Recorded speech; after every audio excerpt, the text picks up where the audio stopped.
Oke, bismillahirrahmanirrahim. Assalamualaikum warahmatullahi wabarakatuh.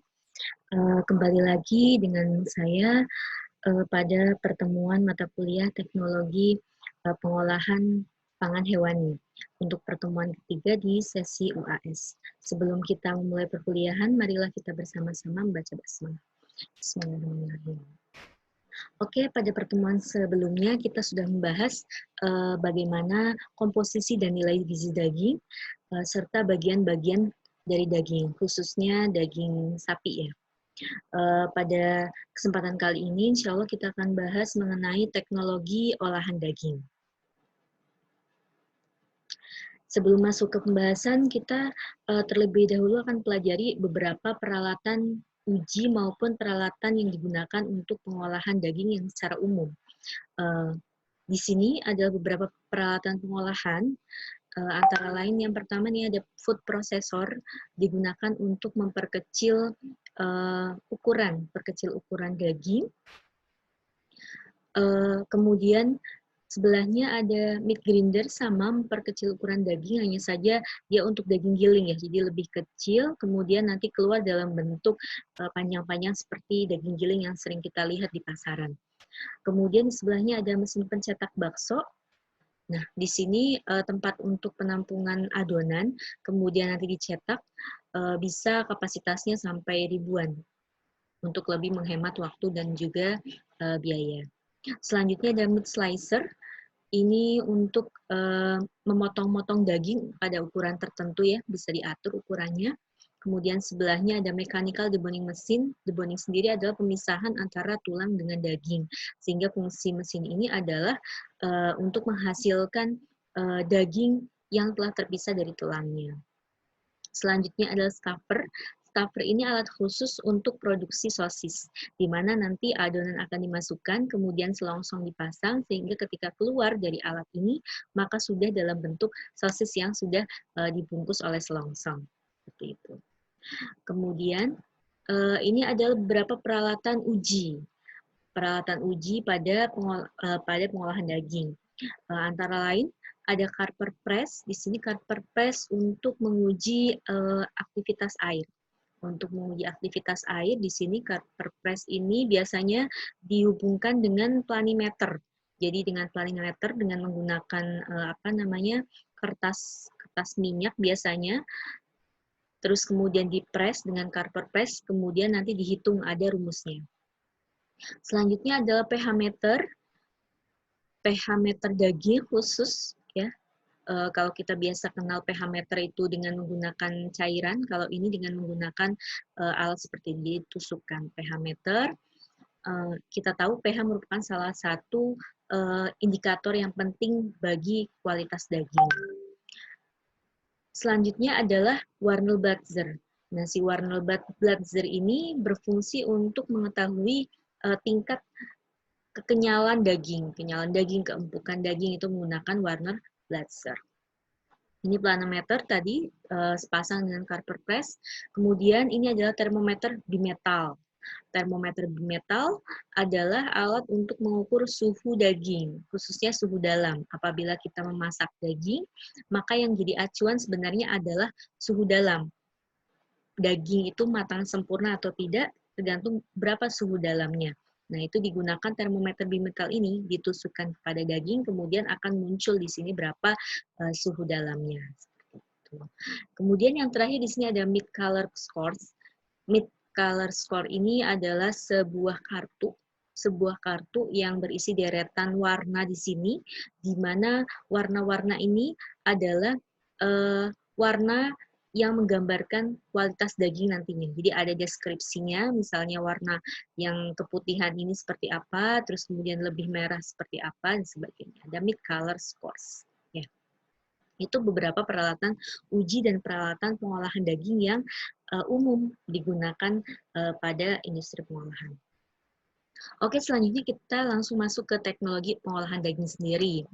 Ada beberapa teknik yang akan saya bahas di sini, antara lain pendinginan dan pembekuan, terus kemudian ada pengasinan atau biasa kita sebut sebagai curing, kemudian ada pemanasan, pengasapan, pengeringan, pengalengan, irradiasi, serta teknologi restrukturisasi daging. Kita bahas satu-satu. Yang pertama adalah pendinginan. Kita tahu pendinginan maknanya sendiri adalah menurunkan suhu, sehingga mengkondisikan bagaimana daging itu suhunya dapat diturunkan dengan menggunakan alat pendingin yang biasa kita gunakan adalah kulkas atau refrigerator. Tujuannya tentu saja untuk meningkatkan daya simpan daging, karena dengan suhu yang dingin, di sini suhu pendinginan adalah range antara 0 sampai 5 derajat Celcius. Dengan suhu yang dingin akan menyebabkan suhu permukaan daging menjadi turun. Yang pertama terdampak adalah suhu permukaan daging, kemudian terjadilah penguapan air. Nah, penguapan air ini yang akan menjadikan permukaan daging itu kering lebih cepat. Permukaan daging yang kering inilah yang akan menghambat mikroorganisme untuk tumbuh di dalam permukaan tersebut. Gitu. Sehingga teknik pendinginan ini merupakan salah satu teknik yang digunakan untuk meningkatkan daya simpan daging. Daya simpannya kurang lebih 5 hari jika memang digunakan suhu 0 sampai 5 derajat Celcius pada kondisi yang ideal. Kenapa kondisi ideal? Karena ada beberapa hal yang mempengaruhi proses pendinginan. Oleh karena itu, ada beberapa hal yang perlu diperhatikan pada proses pendinginan, antara lain sanitasi. Sanitasi di sini maknanya adalah higien atau kebersihan, bukan hanya pada tempat pendingin itu sendiri, akan tetapi dari pemotongan atau dari RPH, dari pemotongan, kemudian distribusi, pengemasan, sampai ke pendinginan. Itu sanitasinya harus diperhatikan. Selanjutnya adalah pH daging. pH daging harus kurang dari 5,8. Kestabilan suhu. Kestabilan suhu ini akan relate dengan kapasitas pendingin. Jika kapasitas pendingin terlalu overload, terlalu banyak yang kita simpan di tempat pendingin tersebut, maka tentu saja kestabilan suhu ini akan sulit dicapai. Nah, apa yang terjadi? Tadi ada sisi positifnya, yaitu meningkatkan daya simpan daging. Akan tetapi biasanya ketika kondisi tidak ideal, maka terjadi kerusakan-kerusakan pada daging yang disimpan. Kerusakan itu antara lain, di sini saya sebutkan busuk tulang. Busuk tulang itu tulang, kita bisa lihat nanti di bagian tulang akan berubah warnanya menjadi lebih kebiruan atau lebih gelap gitu ya. Busuk tulang itu disebabkan oleh bakteri. Oleh karena itu, cara pencegahannya kita menjaga kebersihan daging tersebut dari rantai awal sampai ke tempat pendingin. Kemudian perubahan warna daging menjadi kehitaman, kemudian bisa kebiruan dan sebagainya. Lendir, kita sering temui ya, permukaan daging itu sedikit berlendir. Itu juga disebabkan oleh bakteri yang masih dapat tumbuh pada permukaan daging tersebut, walaupun kita sudah mengenakan proses pendinginan di sana. Berarti memang ada kondisi yang kurang ideal yang belum dicapai oleh daging tersebut. Kemudian selanjutnya berjamur. Ini jamur-jamur yang masih bisa tumbuh pada kondisi-kondisi dingin. Kemudian daging terlihat kurang segar karena tadi ya pengaruh dari penguapan air, sehingga tampilan daging tersebut akan lebih kering dan mungkin saja warnanya berubah seperti itu. Selanjutnya masih di proses pendinginan dan pembekuan. Di antara pendinginan dan pembekuan ada yang kita sebut sebagai super chilling. Super chilling ini biasa juga disebut dengan partial freezing atau pembekuan sebagian, yaitu kondisi di mana sebagian air daging mengalami pembekuan. Suhunya sedikit di bawah pendinginan, yaitu antara 1 sampai 2 derajat Celcius. Tadi kan kalau pendinginan 0 sampai 5 ya. Kalau ini di bawah suhu beku awal. Nah, pada proses super chilling ini, aktivitas mikroorganisme memang dapat terhambat lebih lebih banyak ya, atau bahkan terhenti dibandingkan dengan kita hanya mendinginkan pada suhu refrigerator. Kemudian kristal-kristal es yang terbentuk juga kristal-kristal es yang halus, jadi mulai terbentuk kristal es. Kalau tadi di refrigerator mungkin belum terbentuk ya. Kalau di super chilling ini terbentuk kristal halus. Kristal ini yang akan melindungi daging dari kenaikan suhu pada mata rantai pengolahan. Nah, durasi atau umur simpannya pun akan relatif lebih panjang dibandingkan dengan sistem pendingin biasa. Kalau pada kulkas kita tahu ada ruang chiller ya. Nah, itu prinsipnya adalah super chilling. Selanjutnya adalah pembekuan.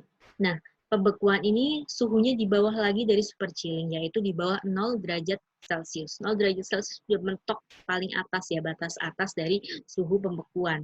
Kalau yang baik bisa sampai minus 15 derajat Celcius. Nah, pada kondisi ini, mikroorganisme rata-rata tidak dapat tumbuh. Ya. Nah, pembekuan bisa dilakukan dengan cara pembekuan lambat atau dengan cara pembekuan cepat.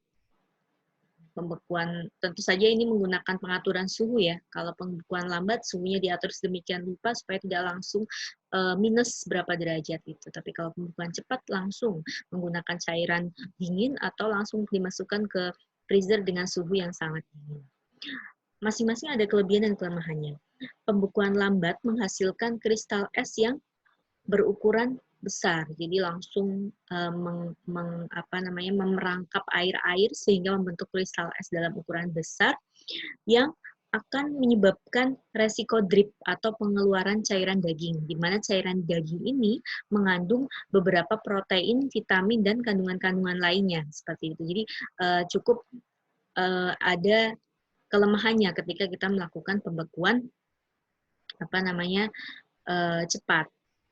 Sedangkan kalau pembekuan lambat, kristal es akan berukuran lebih besar. Maaf tadi pembekuan cepat, kristal esnya lebih kecil, kemudian pembekuan lambat, kristal esnya lebih besar. Tekniknya bisa menggunakan udara dingin atau gas yang ditiup ya. Kriogenik ya, kita kenal kriogenik, itu nitrogen cair, itu bisa digunakan. Kemudian kontak tidak langsung melalui logam, ini mungkin agak asing ya. Selanjutnya bisa dengan perendaman atau penyemprotan cairan pendingin. Keuntungannya tentu saja dengan pembekuan ini akan memperpanjang masa simpan lebih panjang dibandingkan dengan teknik pendinginan maupun teknik super chilling. Dan akan meminimalkan perubahan kimiawi karena sebagian perubahan kimiawi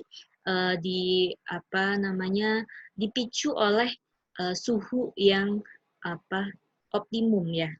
Jadi ketika suhu dingin maka sebagian besar reaksi kimia tidak bisa berjalan. Kelemahannya adalah kemungkinan kehilangan nutrisi saat proses thawing. Jadi ketika kita simpan daging dalam kondisi beku atau pembekuan, otomatis ketika dikeluarkan dan kita ingin mengolah, kita harus melakukan thawing dulu. Nah, teknik thawing ini sangat mempengaruhi kualitas daging yang akan kita olah. Gitu. Ketika teknik thawing kita tidak benar gitu ya, maka daging ini akan kehilangan banyak nutrisi juicy, terus kemudian vitamin itu bisa hilang saat proses thawing. Dan proses thawing ini mau tidak mau harus dilewati ketika kita melakukan proses pembekuan. Untuk daya simpan daging sendiri pada kondisi beku, tadi saya katakan 0 derajat itu batas atas gitu ya, batas atas dia hanya bisa disimpan sekitar 7 mingguan, 7 minggu. Kalau minus 1 dia 9 sampai 10 minggu. Kemudian ketika berada di suhu di atasnya lagi 1,5 misalnya, itu hanya sampai 6 minggu. Idealnya daging itu sempurnanya adalah ketika dibekukan pada suhu minus 55 derajat Celcius. Itu biasanya dicapai oleh perusahaan-perusahaan besar yang memang stok dagingnya itu sangat banyak. Oke, itu tadi tentang pembekuan, pendinginan dan pembekuan. Selanjutnya adalah pengasinan atau curing. Kita sebut curing. Nah, pengertian curing sendiri merupakan processing daging dengan menambahkan beberapa bahan tambahan, garam-garam tambahan seperti garam NaCl, kemudian garam nitrit, garam nitrat,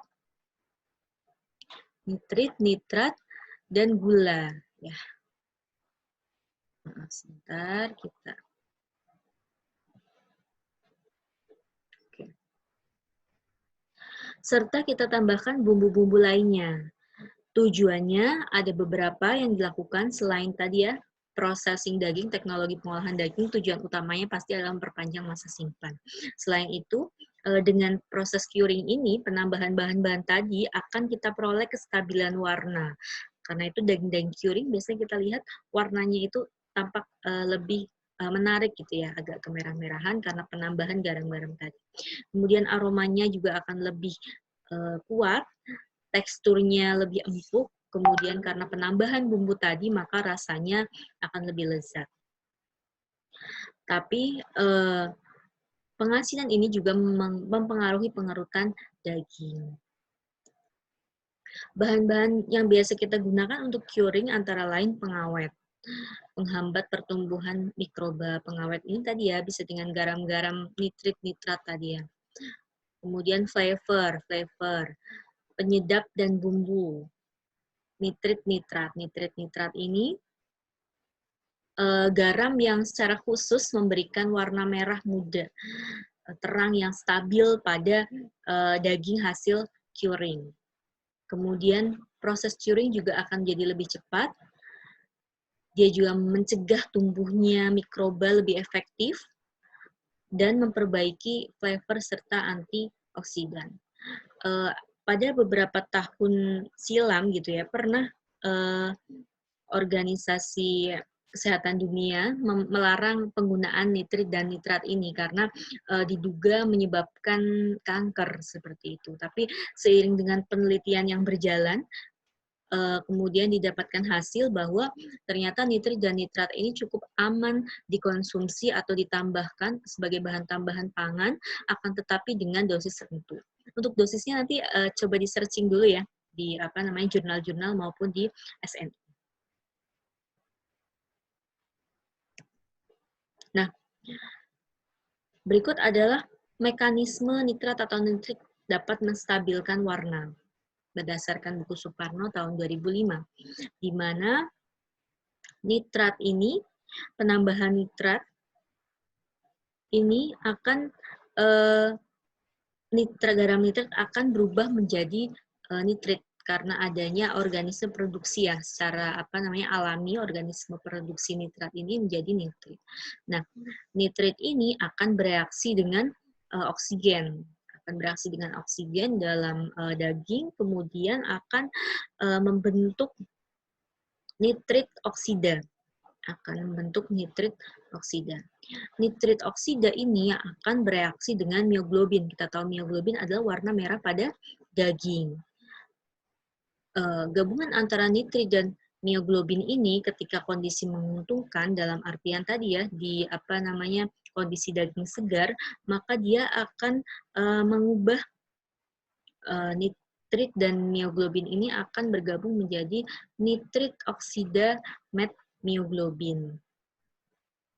Nitrit oksida metmioglobin.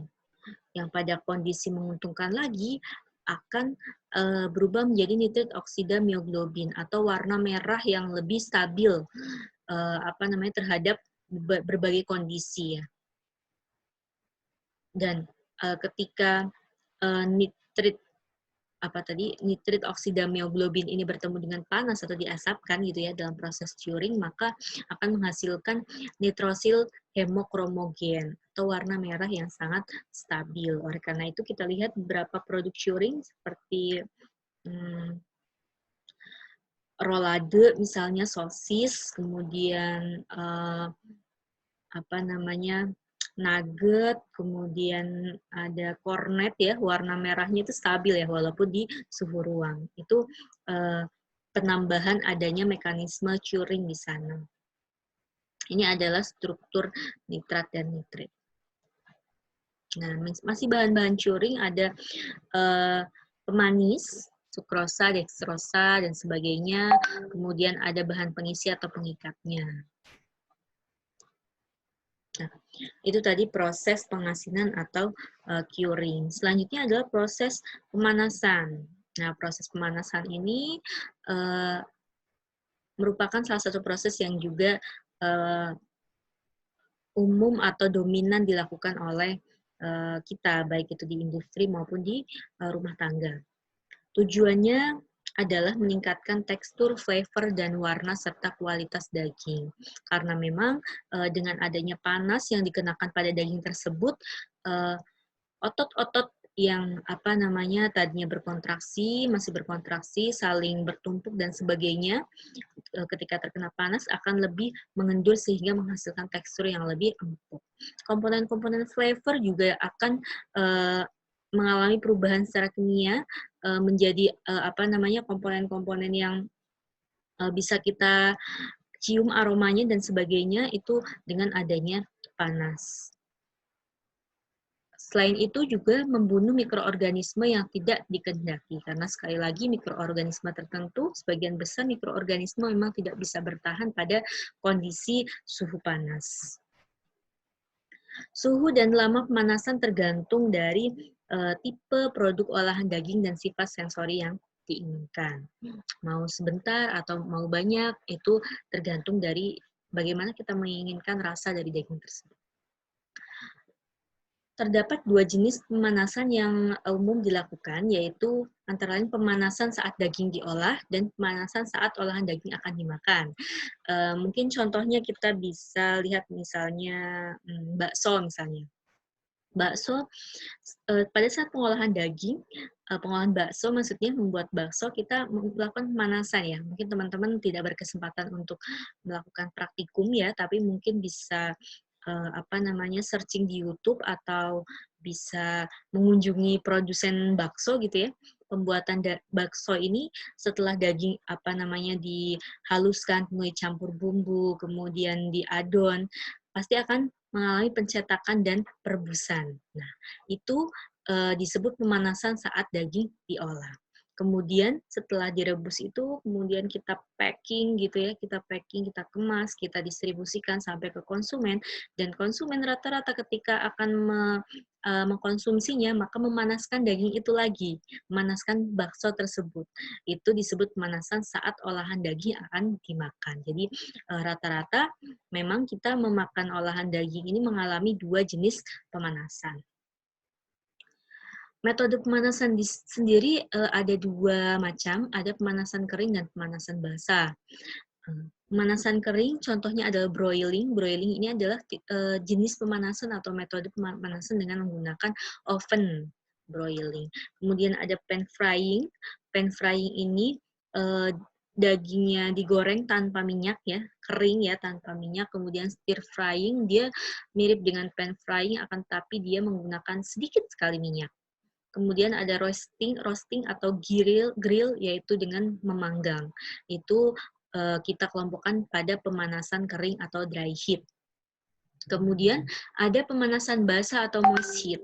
Kalau ini digunakan air sebagai medium mentransfer panas. Itu direbus itu menggunakan pemanasan basah atau moist heat. Suhu internal yang anjurkan ketika pemanasan adalah 71 derajat Celcius. Kok Bu, kok nggak 100? Berarti nggak harus mendidih dong. Oh. Kita perhatikan di sini adalah suhu internal. Suhu internal itu beda dengan suhu eksternal. Sedangkan ketika kita merebus daging misalnya ya, pada kondisi air yang mendidih, belum tentu saat air tersebut mendidih, suhu dalam atau suhu internalnya sudah sampai 71 derajat Celcius. Mungkin saja baru suhu luarnya yang mencapai suhu ini. Oleh karena itu memang pada saat perebusan kita perlu menggunakan termometer bimetal tadi untuk mengetahui berapa suhu internal yang sudah dicapai oleh daging ketika kita melakukan proses pemanasan. Akan tetapi ketika memang kondisinya di rumah tidak ada termometer bimetal, maka kita perkirakan bisa dengan waktu pemanasan yang lebih lama, sehingga lebih aman untuk mencapai suhu internal 71 derajat Celcius. Nah, efek dari pemanasan itu sendiri antara lain, kalau kita kaitkan ya, pemanasan dan komponen-komponen terbanyak pada daging yaitu protein, sedangkan protein itu, rentan rusak ketika terjadi pemanasan, sehingga, efek pemanasan terhadap, daging antara lain adalah koagulasi atau denaturasi protein. Jadi protein tersebut berubah strukturnya, akan tetapi perubahan struktur ini juga yang menyebabkan, tekstur menjadi lebih lembut ya. Kemudian adanya kerusakan sensori jika melakukan pemanasan yang intensif, dalam artian pemanasan yang cukup lama gitu ya, serta, terjadinya cooking loss. Cooking loss ini adalah penyusutan penyusutan, massa daging ya ketika, kita melakukan pemanasan. Bukan hanya massa sebenarnya, nutrisi pun seperti itu. Selanjutnya adalah, teknik pengasapan. Pengasapan, biasanya teknik pengasapan ini juga bisa dikombinasikan dengan curing tadi ya, pengasinan. Tujuannya untuk menghambat pertumbuhan mikroba, oksidasi lemak, dan yang berbeda adalah ketika kita melakukan teknik pengasapan ini terjadi flavor yang spesifik gitu ya. Jadi rasa yang taste yang beda dengan pemanasan maupun pendinginan. Ini yang biasanya disukai oleh konsumen. Kalau kita hubungkan antara pengasapan ya, pengasapan artinya itu langsung melalui asap, maka biasanya kita lihat, timbul, bagian-bagian hitam pada daging. Yang kita tahu, bahwa bagian-bagian hitam tersebut banyak sekali mengandung karbon ya, sehingga, rentan terjadinya efek karsinogenik terhadap si, konsumen. Akan tetapi tidak serta-merta semua, produk daging yang diasapkan, produk daging yang diasapkan ini, karsinogenik gitu. Jadi, efek karsinogenik ini sebenarnya sangat minim sekali ketika kita hanya melakukan pengasapan pada, waktu yang standar. Misalnya hanya sekitar 4 jam diasapkan saja, itu, sangat minim sekali terjadi efek karsinogenik. Pun jika kita tidak rutin mengkonsumsinya, itu saya rasa tidak signifikan terjadinya efek karsinogenik. Para peneliti pun sampai sekarang masih melakukan penelitian bagaimana efek karsinogenik ini, ditimbulkan oleh beberapa, teknik pengolahan daging, khususnya di, pengasapan ini. Selanjutnya adalah pengeringan. Pengeringan ini, merupakan teknik penjemuran sayatan daging di bawah sinar matahari. Kita bisa lihat gambarnya di negara-negara tertentu dilakukan seperti ini. Jadi disayat dulu dagingnya, kemudian dikeringkan dengan menggunakan sinar matahari. Prinsipnya untuk membatasi aktivitas air, tentu saja untuk membatasi aktivitas dari mikroba. Kemudian bisa menggunakan garam dan gula untuk mengendalikan aktivitas air dan mikroba tersebut. Selain itu, untuk menambahkan cita rasa bisa juga ditambahkan dengan bumbu-bumbu. Karena ini langsung ya dengan menggunakan sinar ultraviolet dan memang dalam waktu yang cukup panjang gitu ya, maka sangat rentan sekali terjadinya perubahan fisik dan kimia. Baik itu warna, tekstur, kemudian kandungan-kandungan gizi di dalamnya ya, vitamin, mineral dan sebagainya itu tentu saja akan mengalami penyusutan atau perubahan. Selanjutnya adalah pengalengan. Pengalengan ini ya kebutuhan masyarakat kita yang semakin suka yang praktis, butuh yang praktis gitu ya. Kemudian untuk menjaga kestabilan atau memperpanjang daya simpan daging, maka banyak sekali sekarang industri-industri daging yang mulai mengolah daging dengan sistem pengalengan. Bahkan daging kurban pun sekarang ya, karena ketika waktu-waktu berkurban daging tersedia sangat banyak gitu ya, maka banyak pihak yang juga mulai mengolah daging kurban tersebut menjadi daging kalengan sehingga bisa lebih merata distribusinya, lebih panjang range waktu untuk kita distribusi sehingga manfaatnya akan lebih banyak. Nah, tujuannya adalah pertama untuk keamanan konsumen, itu terkait dengan higien ya, karena ketika pengalengan dibungkus di dalam kaleng, maka lebih terlindungi dari mikroba-mikroba yang mungkin tumbuh dalam proses distribusi ketika tidak menggunakan pengalengan. Kemudian penerimaan produk ya, karena konsumen lebih praktis ya menerima itu, dan juga dari segi keuntungan juga lebih besar. Nah, pengalengan ini juga merupakan salah satu proses pengemasan ya, pengemasan. Oleh karena itu bisa juga terdiri dari kombinasi pengawetan lainnya. Misalnya setelah daging itu dipanaskan, terus kemudian dilakukan curing, dikalengkan seperti itu. Nah, biasanya ketika pengalengan ini dilakukan sterilisasi komersil, artinya juga dilewatkan proses pemanasan di sini, yaitu secara sterilisasi. Kita tahu sterilisasi sendiri bahwa produk yang ada dalam kaleng tersebut akan dipanaskan pada suhu kurang lebih 121 derajat Celcius selama 60 menit gitu ya, untuk memastikan bahwa produk tersebut bebas dari mikroorganisme yang dapat tumbuh pada suhu di mana bahan pangan tersebut akan ditahan selama penyimpanan dan distribusi. Misalnya dia akan didistribusikan pada rantai suhu ruang gitu ya, tidak menggunakan pendingin. Maka bagaimana kita mengkondisikan sterilisasi komersil itu mampu membunuh mikroorganisme yang memungkinkan tumbuh pada suhu ruang. Seperti itu. Biasanya yang jadi patokan adalah Clostridium botulinum biasanya. Oke, itu tadi pengalengan. Selanjutnya adalah radiasi mengion atau irradiasi. Irradiasi dikenal juga dengan istilah sterilisasi dingin.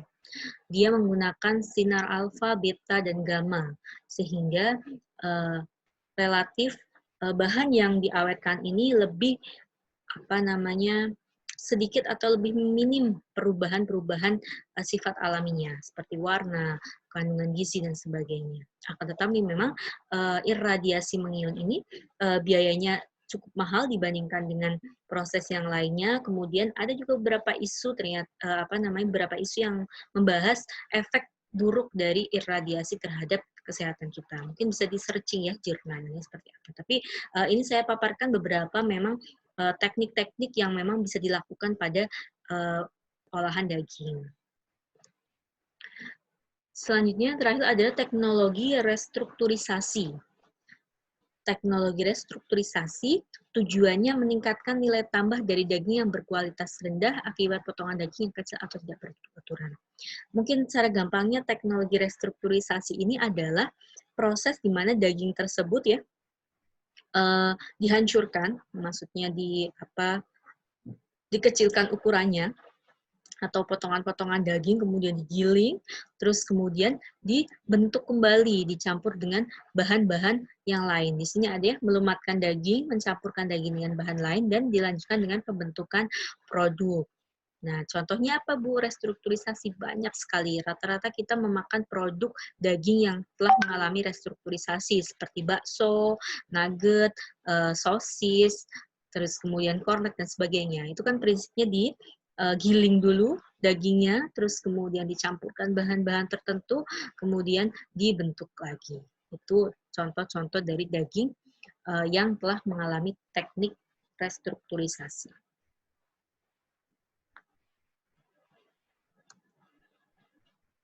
Oke, selanjutnya kita akan bahas beberapa pengolahan daging yang umum dilakukan. Tadi kan beberapa prinsip teknik pengolahan daging ya.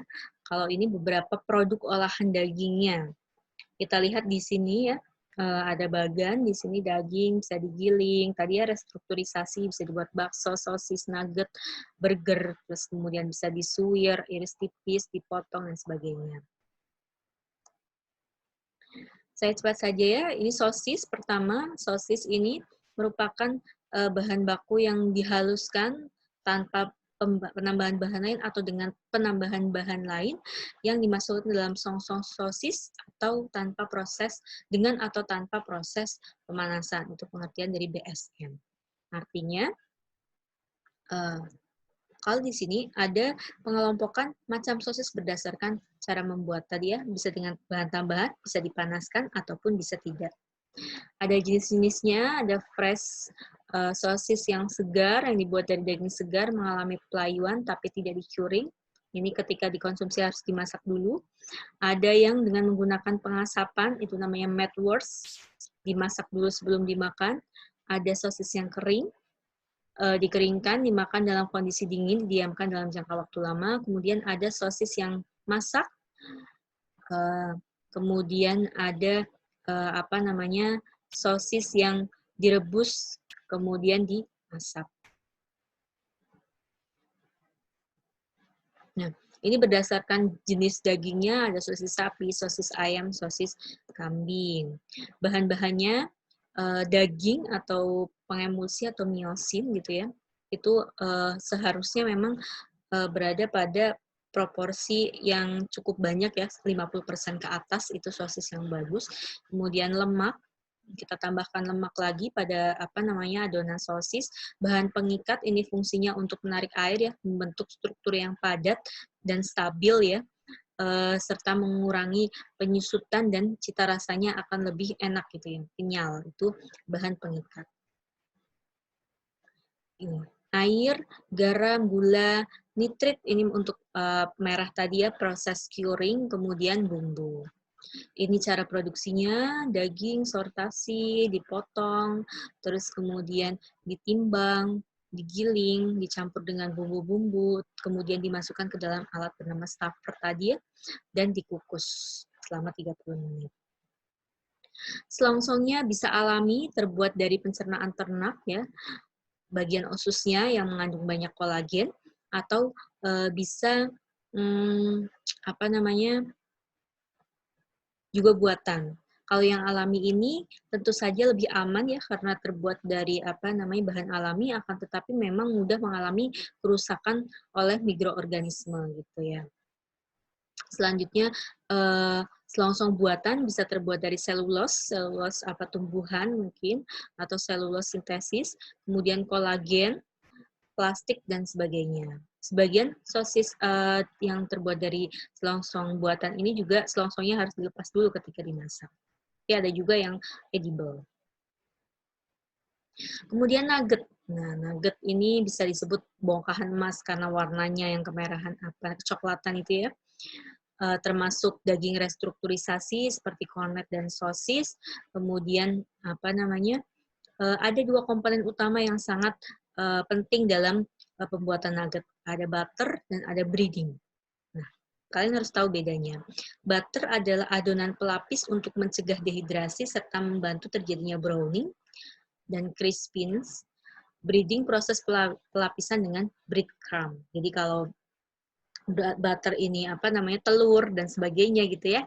Sedangkan breading ini proses pelapisan dengan si tepung rotinya itu sendiri, tepung panirnya itu namanya breading. Dia termasuk frozen food, maaf. Bahan-bahannya daging ayam, terus kemudian tepung, garam, bumbu-bumbu. Saat menggiling dengan menggunakan es batu untuk meminimalkan terjadinya denaturasi protein karena adanya suhu yang ditimbulkan dari proses penggilingan itu. Terus kemudian ditambahkan juga STPP ya untuk stabilitas dan pengemulsi. Ini prosesnya digiling, dicampur, dicetak, kemudian ditambahkan dengan bumbu-bumbu, terus kemudian di-coating dengan butter atau putih telur tadi ya, dan breeder atau breeding dengan menggunakan tepung roti. Setelah itu baru di apa namanya pre-frying, terus kemudian di-freezing, baru bisa diolah lagi atau digoreng dan sebagainya, baru bisa dikonsumsi. Selanjutnya adalah bakso.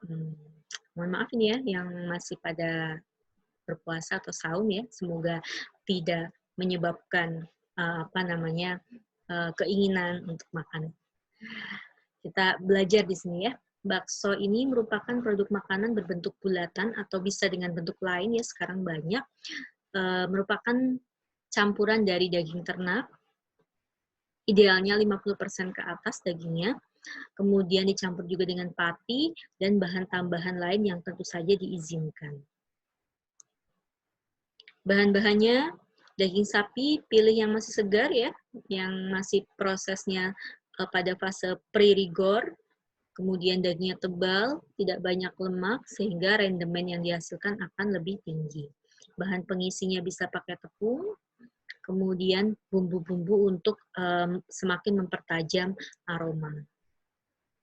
Kemudian es batu tadi ya, menggunakan es batu dalam proses penggilingan, kemudian menggunakan garam dan STPP. STPP ini fungsinya adalah meningkatkan pH daging, mengurangi penyusutan, terus kemudian keumpukan serta kestabilan warna. Ini beberapa tahapan produksi daging.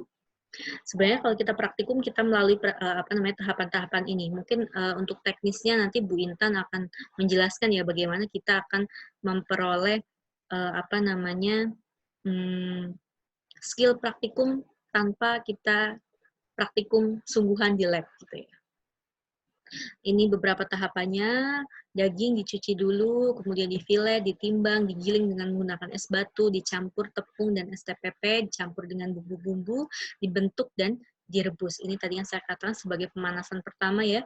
Kemudian ditiriskan dan jadilah bakso.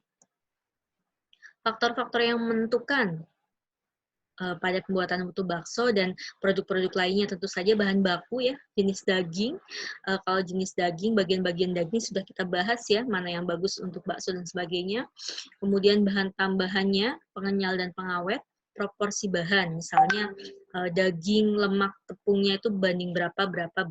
Saya katakan tadi yang paling ideal sebenarnya dagingnya itu paling tidak 50%, sehingga menghasilkan cita rasa yang memang cita rasa daging gitu ya.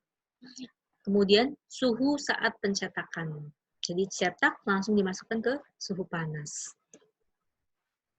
Ini beberapa proses pembuatan bakso skala industri. Saya hanya memperlihatkan beberapa gambar-gambar ya di skala industri. Ini penggilingan menggunakan tadi kita sudah kenal dengan alat ini. Mincer ya, kemudian emulsifikasi di sini ada pencampuran pengadonan ini skala besar ya menggunakan silent cutter, terus kemudian digiling, ini penggilingnya. Ingat, produk bakso adalah produk emulsi minyak dalam air. Kemudian ini pencetakannya masih manual ya. Kalau yang sudah menggunakan mesin, tadi mesinnya sudah saya paparkan di awal. Bisa 60 butir per menit gitu ya, jadi sangat efektif sekali.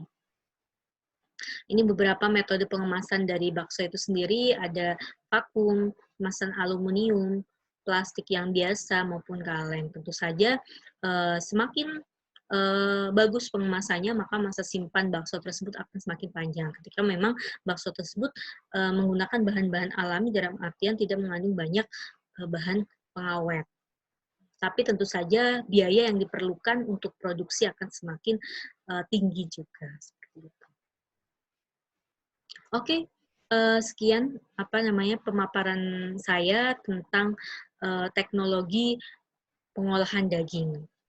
Sekali lagi, jangan hanya puas dengan penjelasan saya, tetap mencari berbagai macam referensi yang lain, baik itu jurnal, buku, dan sebagainya, maupun kalian bisa buat forum-forum diskusi untuk membahas lebih lanjut. Selanjutnya, untuk sesi tanya-jawab, kita akan lakukan di forum diskusi.